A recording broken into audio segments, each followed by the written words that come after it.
Hi guys, welcome back to the channel and another wand build. This time it's Voldemort's wand, so it's a properly evil build.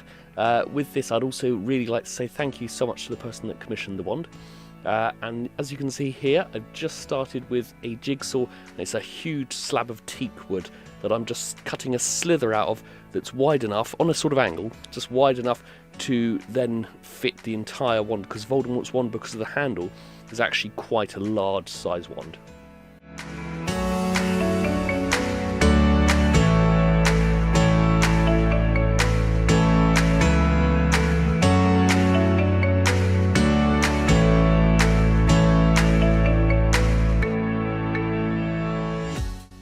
I then went onto the computer and blew up the picture of Voldemort's wand, the sort of reference photos, and I blew up the picture to the correct size, got tracing paper, and then laid tracing paper onto it, drew out the correct shape onto that, and then used that paper to then transfer it, as you can see, onto the piece of wood. So I pinned the paper onto it and then used a centre punch and punched holes all the way along, so then I can take the paper off and then see where the holes are, and that marks out the shape of the wand. There's probably more simple ways of doing it, but this is the way that came to mind as I was actually making the wand.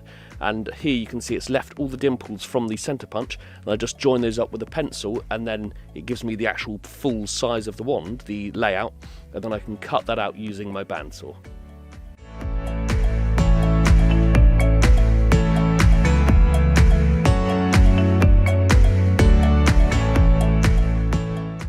And with the bandsaw, it was mainly taking most of the stock, most of the material off.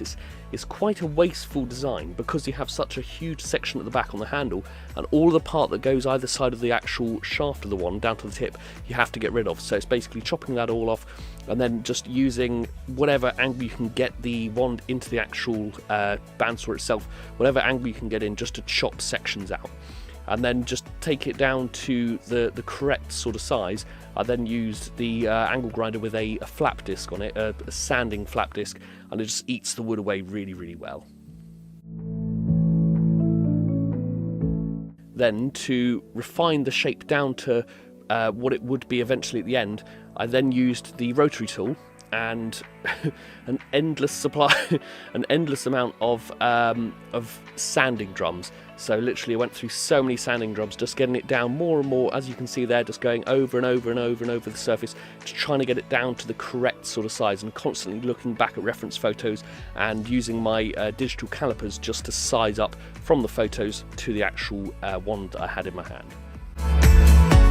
And here I'm just smoothing it down, so I've worked out the main shape, and it's just using the sanding drums to smooth it down to the actual end finishing shape. So it's getting the weird sort of crooked hook at the end of the handle to stand out more, the parts that feed in as it gets towards from the handle to the actual shaft of the wand.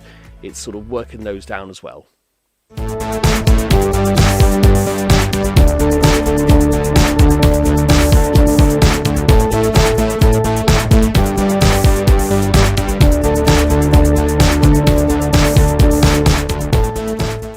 Once I'd finished with the sanding drums and got the main shape, I then went to different engraving tools and diamond bits, and as you can see I'm just eating down into it, making the sort of cragged cracks into the shape, because it's supposed to be made of bone, just doing all the cracks into it and the little weird spots and air gaps and holes that would have sort of made up the bone marrow sort of shape of it.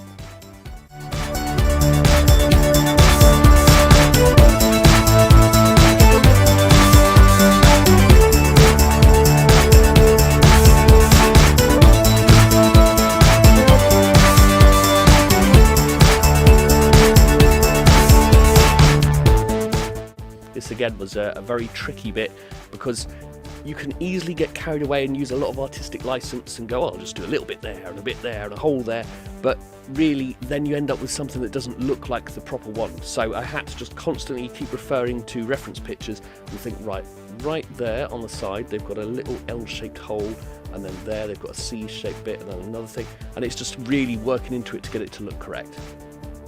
And once I had the wand to this shape and the amount of holes in it that I wanted that looked correct, I then went in with Daler & Rowney System 3 acrylic paint. So this is just plain white paint, and I coated the entire one just to give it a really good base so it could take other colours in the future.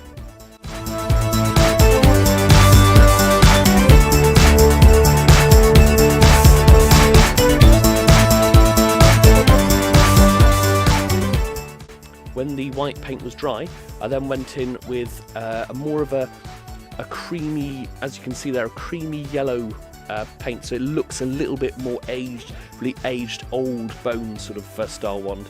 So that's then, because I put the white down, it then makes that colour really stand out nicely.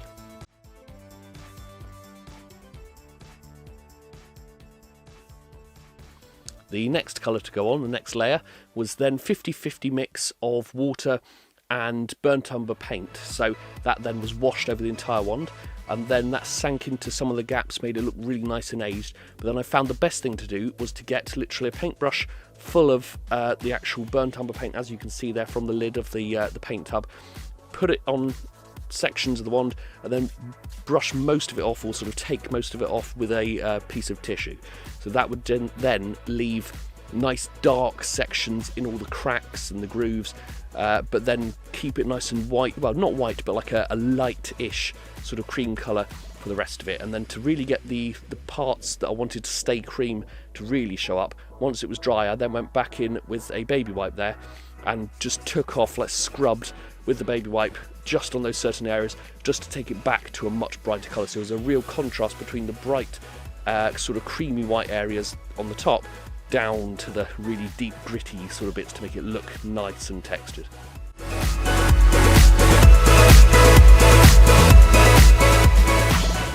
And here I'm just using it's a satin varnish, wood varnish, just to coat the entire wand, and it's 2 coats just to give it a nice, durable, strong finish.